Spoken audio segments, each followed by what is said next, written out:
Bismillahirrahmanirrahim. Imam Al-Ghazali, sebuah nama yang tidak asing di telinga kaum muslimin, tokoh terkemuka dalam kancah filsafat dan tasawuf. Beliau memiliki pengaruh dan pemikiran yang telah menyebar ke seantero dunia Islam. Ironisnya, sejarah dan perjalanan hidupnya masih terasa asing bagi kebanyakan kaum muslimin. Kebanyakan kaum muslimin belum mengerti. Berikut ini adalah sebagian sisi kehidupan beliau. Biografi singkat ini ditulis dan harapan agar setiap muslim yang mengenalnya dapat mengambil hikmah dari sejarah hidup Hujjatul Islam Imam Ghazali. Adapun nama beliau adalah Muhammad bin Ahmad At-Tusi Abu Hamid Al-Ghazali.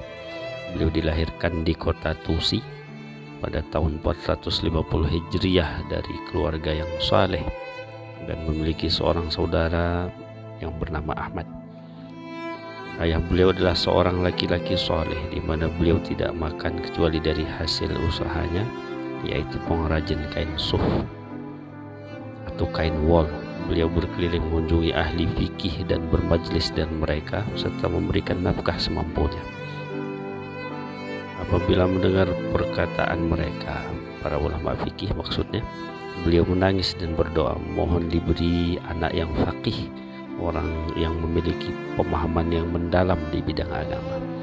Apabila ayah Imam Al-Ghazali hadir di majelis ilmu yang berisikan ceramah dan nasihat, beliau menangis dan memohon kepada Allah Ta'ala agar dianugerahi anak yang ahli dalam berceramah dan memberi nasihat. Kiranya Allah mengabulkan kedua doa beliau tersebut. Imam Al-Ghazali menjadi seorang yang faqih dan saudaranya Ahmad menjadi seorang yang ahli dalam berceramah dan memberi nasihat. Menjelang wafatnya, sang ayah mewasiatkan pemeliharaan kedua anaknya kepada temannya dari kalangan orang yang baik.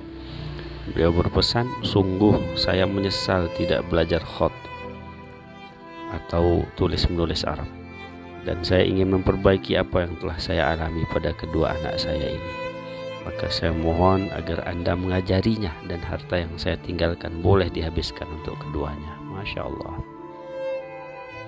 Imam Al-Ghazali mulai belajar di kala masih kecil, mempelajari fikih dari Syekh Ahmad bin Muhammad Ar-Razakani di kota Tus.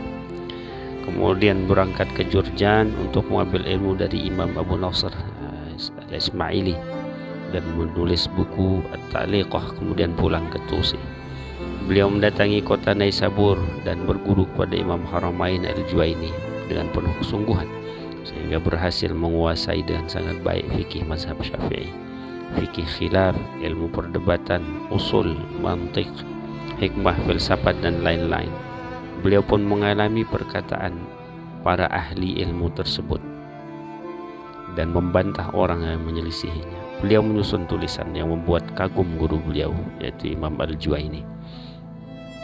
Setelah Imam Haramain meninggal, berangkatlah Imam Al-Ghazali ke perkemahan Wazir Al-Alim Al-Hakim Nizamul Muluk, majelis tempat berkumpulnya para ahli ilmu, sehingga beliau menentang debat kepada para ulama dan mengalahkan mereka. Kemudian Nizamul Muluk mengangkatnya menjadi pengajar di madrasahnya di Baghdad dan memerintahkannya untuk pindah ke sana.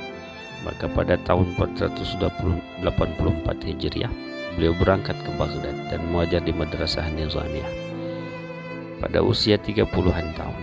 Disinilah beliau berkembang dan menjadi terkenal, mencapai kedudukan yang sangat tinggi. Kemuliaannya mengalahkan kemuliaan para menteri dan sultan. Bahkan khalifah dan para menteri berkonsultasi kepada beliau dalam urusan-urusan penting. Itulah dasar kenapa kemudian beliau digelari dengan Hujjatul Islam, yang berarti hujjah dalam agama Islam.